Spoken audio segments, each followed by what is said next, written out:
Okay, now I'm going to do my second coat. So same thing, little squirt, move your hand back and forth.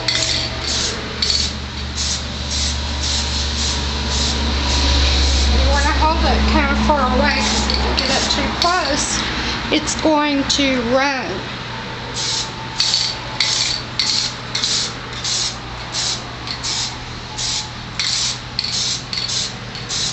Okay, I'll be back because we're going to do step 3. One more